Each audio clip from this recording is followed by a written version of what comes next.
Baron Corbin has returned to WWE. JRW live.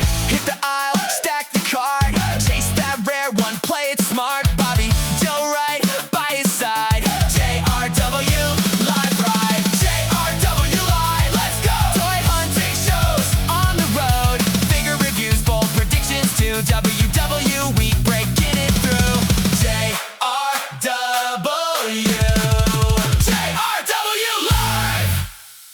What's up, JW team? With the setup review of Friday Night SmackDown. They kicked off the show with a new WWE champion, CM Punk. Well, technically, first Nick Aldis started off the show announcing that he's been reestablished as the GM, and then introduced us to the new WWE Undisputed Champion, CM Punk. And CM Punk comes down in the ring, has his little celebration. The crowd's chanting for him, blah, blah, blah.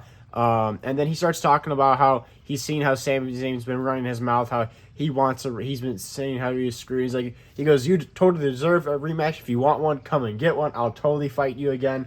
I'll defend this title. And he goes, and going forward, I'll defend it against anybody. Like Finn Balor, you and me just had a couple good matches for the world title. He goes, I'll gladly defend it against you. He goes, and then like somebody like Royce Keys, I'll defend it against you. And he just starts naming all these people on SmackDown. He's like, because all the good wrestlers are coming over to SmackDown because SmackDown's the place to be. Pretty much just hyping up that he's now on SmackDown. And he goes on and on about how he'll be a defending champion, and it's just kind of his shtick thing. And then Cody Rhodes' music hits.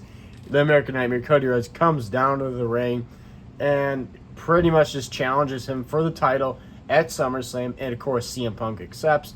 Then Nick Aldis had to make it official, and it is official at SummerSlam. It's going to be Cody Rhodes versus CM Punk for the Undisputed WWE Championship. Cody Rhodes was screwed. He was supposed to face Sami Zayn in Monday Night Raw in Chicago. CM Punk took his place, so it only is fair that he gets his title shot at SummerSlam. I'm super hyped for this match. I've been wanting this match to happen ever since CM Punk and Cody Rhodes have both gone back to WWE. I think it's going to be awesome. I'm a huge Cody Rhodes fan. I'm a big CM Punk fan as well, so I'm super excited for this match, and I think it's going to be one of the better matches of SummerSlam. And SummerSlam's looking stacked. We got Brock over in Hell in a Cell, Cody, CM Punk, and Seth Roman. It's just looking insane. Then Finn Balor went one-on-one with Tama Tonga. They've been kind of like teasing towards this match for a little bit because their history back in New Japan. This match was all right. It wasn't terrible. At the end of the day, Finn Balor picks up the victory with that coup de grace stomp on Tama Tonga. I don't know if this is going to continue this storyline or what. They ended up having a backstage one with Finn Balor and CM Punk.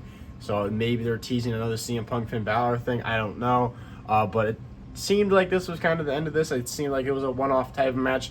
But who knows? You never know. SmackDown kind of likes to drag out storylines, or just WWE in general, so we'll see. But Finn Balor picks up the victory over Tama Tonga. Then Jacob Fatu and Jimmy Uso came down to the ring, and they pretty much started talking about them figuring out their business with Solo Sikoa, and Royce Keys' music hits. He comes down to the ring and says he's pretty much he's been beefing with the Bloodline for a little bit. And Jacob Fatu apparently and Royce Keys have history from the past of them being friends, and he tells him, stay out of our business, blah, blah, blah. He goes, I only take orders from the OTC, but he goes, stay out of business. I don't have a problem with you yet because I only take orders from the OTC. And Jimmy Uso's like, I got a problem with you. How about we fight right now? So Jimmy Uso and Royce Keys went one-on-one. And you already know Jimmy Uso picks up the victory by a distraction, which I was pissed off about this because Solo Sikoa tried helping out actual Royce Keys because he's still pissed off at the Bloodline.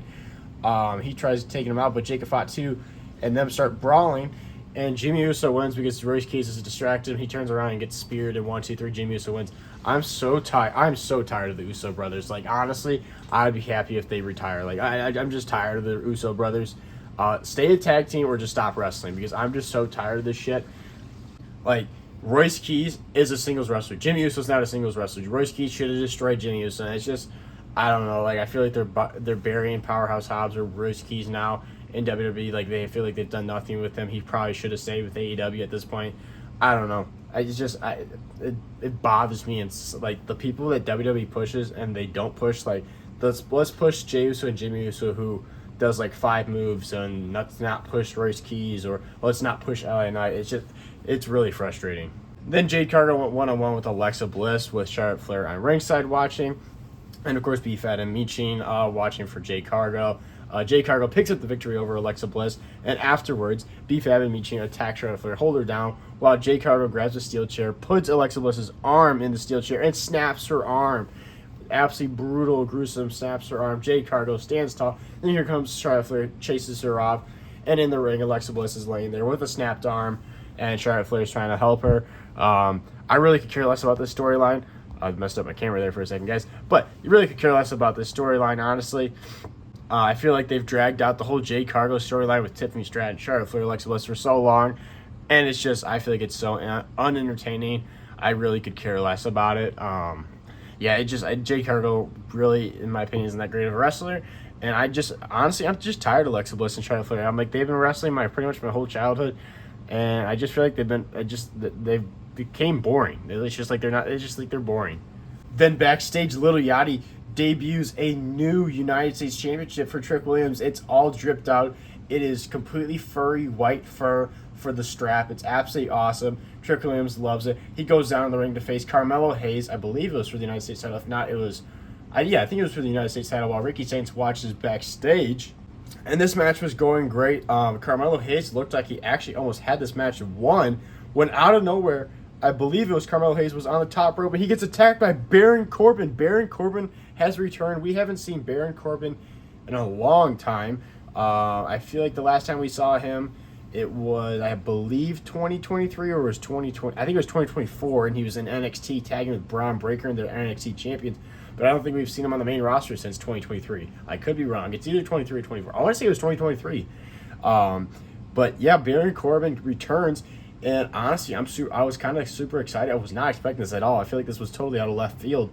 But he had like the old school style. This version of Baron Corbin. Obviously, he's bald now, but he had like the early on lone wolf gear. He had like those black biker pants, and he had like a lone wolf style sleeveless T-shirt. I was like, whoa. And then he hits at end of days on Trick Williams and Carmelo Hayes, lays them all out, holds up the United States title, and then drops it on Trick Williams. I'm excited to see where they go with this. Obviously, WWE usually, it was under Vince McMahon, though, always fumbled the ball with Baron Corbin. When they first had him, end of days, this version of Baron Corbin, I loved him. When he won the Money in the Bank, and then he cashed in and failed in Jinder Mahal. And ever since then, he went downhill. Commissioner Corbin was terrible. Happy Corbin was terrible. But Lone Wolf, Baron Corbin, long hair, biker gear with the wolf stuff, was so cool. I absolutely loved it. So hopefully we get some cool stuff with Baron Corbin returning. But knowing WWE, they'll probably mess it up. But there's a sliver of hope for me. I'm excited. Who knows? Maybe Baron Corbin ends up cooking on WWE. You never know. And then they close the show with Gunther coming down to the ring. And he's pissed off. He's like, Cody Rhodes, CM Punk, they get their match. What the hell? Where's my rematch? I haven't gotten a rematch. Still have not gotten a rematch since my second match at Night of Champions. And Nick always comes down to the ring. He goes, I will give you a rematch. I'm going to give you a match with Cody Rhodes. But it's going to be at Saturday Night's Main Event. You're going to get a match with CM Punk as well. It's going to be at Saturday Night's Main Event. But it's going to be Cody Rhodes and CM Punk versus Gunther and your favorite person, the last real good guy, Sami Zayn, in a tag match in Madison Square Garden. And Gunther was not happy with that. That was not the answer he wanted. He attacks Nick Aldis from behind, puts him in the chokehold. Security tries breaking him up, but they cannot break him up. He just locks in that chokehold and puts Nick Aldis to sleep. They just keep on trying to break him up, but he's still got that chokehold in, just massacring Nick Aldis. And then Cody Rhodes' music hits. Here comes Cody Rhodes. He's running down the ring, and then they cut the freaking TV. I watched it on social media afterwards. Cody Rhodes attacks Gunther. He runs off, and Cody Rhodes is trying to egg him on to come back down to the ring, but Gunther won't. And Cody Rhodes stands tall over Gunther, but Gunther absolutely choked the holy hell out of Nick Aldis, and I totally think this is going to build to a match between Gunther and Nick Aldis at SummerSlam, which I really hope they don't just let Gunther dominate Nick Aldis, because Nick Aldis is actually a really good wrestler. Before he was the general manager, he was a NWA champion. He was a great wrestler. I really hope they don't just let Gunther dominate him. Let Nick Aldis show off his actual wrestling skills that they have the match. But there's also a sliver of thing that kind of makes me think might get a fatal four-way at SummerSlam with all the guys that have been feuding for the title. I really hope we don't.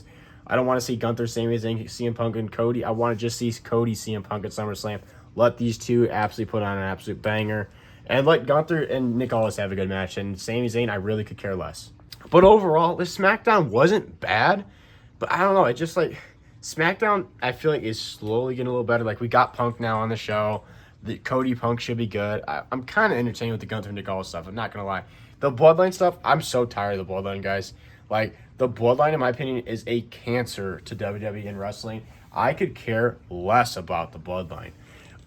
It's on both shows too. It's brutal to watch. But man, Baron Corbin returning was totally out of left field and honestly really cool.